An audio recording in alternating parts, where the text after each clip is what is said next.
warahmatullahi wabarakatuh. Hai guys, welcome back di channel OSIS SMA Negeri 1 Jombang dengan konten terbaru kami yaitu Ngriwis, Ngobrol Relax with OSIS.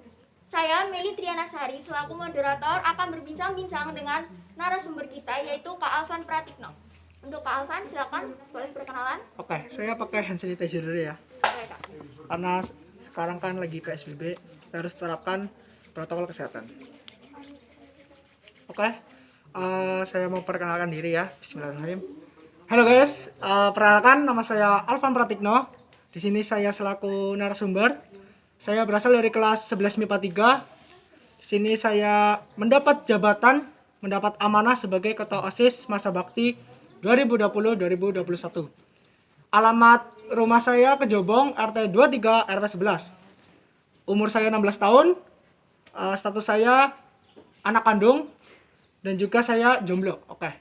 Mungkin silakan lanjut untuk pertanyaannya. Jadi kali ini kita akan membahas seputar Kak Alvan dan juga OSIS tentunya. Tapi sebelum membahas lebih jauh antara OSIS dan Kak Alvan, jadi mau sedikit flashback nih ya Kak, tentang awal masuk Kak Alvan di SMA Negeri 1 Kejobong. Jadi apa sih alasan Kak Alvan itu memilih melanjutkan di SMA Negeri 1 Kejobong? Oke. Alasan saya masuk SMA Negeri 1 Kejobong dulu kan ada sistem zonasi. Jadi untuk alasan saya terutama ya mengincar zonasi dulu. Dulu saya pengen mendaftar di SMA Negeri 2 Purbalingga. Tapi karena ada zonasi, mau nggak mau saya harus di sini juga. Ya nggak apa-apa sih, semua sekolah kan sama. Tergantung niat kita. Kita mau belajar di semua sama. Insyaallah. Tapi kalau dari orang tua dukungnya lebih ke yang dekat dari rumah atau harus di kota atau gimana Pak? Itu terserah saya. Jadi balik lagi ke saya maunya di mana. Yang penting bisa melanjutkan sekolah, jangan sampai berhenti sekolah. Iya. Terus nih ya, dari SMA kelas 10 itu Kak Alvan memang sudah aktif di organisasi atau bagaimana? Bisa dikatakan udah aktif. Saya selain di OSIS juga aktif di organisasi pramuka, contohnya di Bantara. Gitu. Berarti kayak udah berpengalaman juga ya Kak dari. Alhamdulillah udah. Terus nih ya, udah berapa bulan nih jadi ketua OSIS di SMA?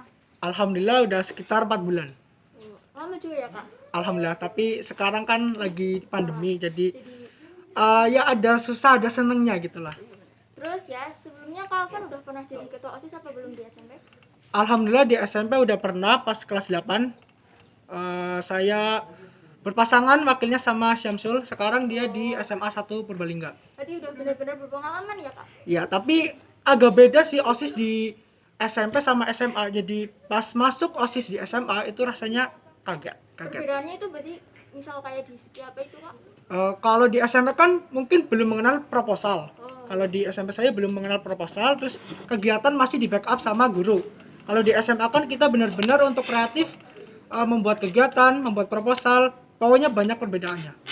Oke sih ya. Terus ini nih, perasaan waktu terpilih menjadi ketua OSIS itu gimana? Senang, sedih, takut, atau bahkan terharu? Jujur, ketika saya terpilih menjadi ketua OSIS itu agak kecewa karena saya belum punya niatan buat menjadi ketua OSIS. Dulunya pas masuk ke SMA juga agak nggak niat masuk ke OSIS, tapi mungkin rezekinya di organisasi OSIS ya saya terima aja. Tadi nggak niatnya itu nggak niat gimana Kak? Kayak Kalau dari hati sih kan di SMP udah pernah lah, jadi ada rasa takut tersendiri loh. Juga tingkatannya beda, terus tantangannya lebih besar.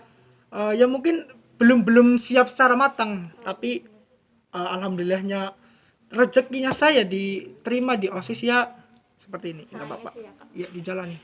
Terus pernah merasa minder nggak kayak misal, wah aku kayak nggak merasa nggak pantas jadi di posisi ketua gitu?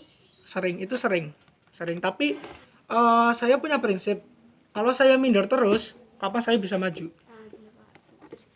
Gini nih, cara bagi waktu sama belajar dan organisasi. Secara Kak Alvan ketua OSIS ya udah pasti sibuknya kayak apa ya.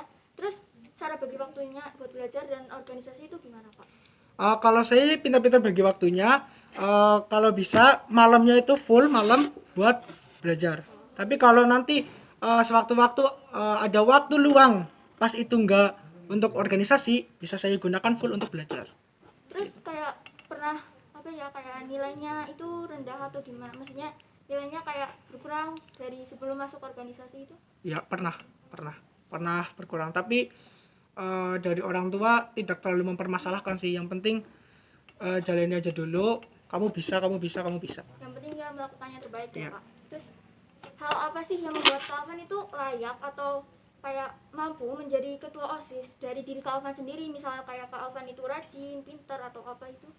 Kalau saya sih jujur masih banyak kekurangan. Saya juga belum menemukan apa yang membuat saya pantas menjadi ketua OSIS. Jadi kan balik lagi tadi, saya sebenarnya belum niat pengen jadi ketua OSIS, tapi kan rezekinya ya saya insya Allah bisa menjadikan pribadi saya yang bertanggung jawab dan ya mungkin rajin. Iya benar. Terus kerja kabinet OSIS di masa pandemi itu susah nggak? Kan secara pembelajaran aja sekarang via online. Terus apa kerja kabinet OSIS juga via online? Ya dikatakan ini sangat susah karena semua kegiatan sekarang di off kan. Secara kita udah dari OSIS udah banyak rencana untuk kegiatan offline, tapi rezekinya kita ada di tengah pandemi. Ya kita mau gimana lagi, mau menyesal ya apa gunanya, mau menyalahkan siapa, karena ini kan udah takdir. Jadi mau nggak mau ya kita terima. Untuk kali ini saat ini ya kita untuk kegiatan via online. Terus menurut Kak Alvan sendiri ya, kriteria program yang cocok di masa pandemi itu seperti apa? Untuk saya pribadi lebih ke arah kreativitas, produktivitas lebih dijalankan. Juga kalau di era pandemi ini kan banyak sekali mungkin siswa-siswi atau masyarakat yang lain memilih untuk berjalan online. Nah, itu bisa jadi kriteria program OSIS yaitu dengan dasar entrepreneur.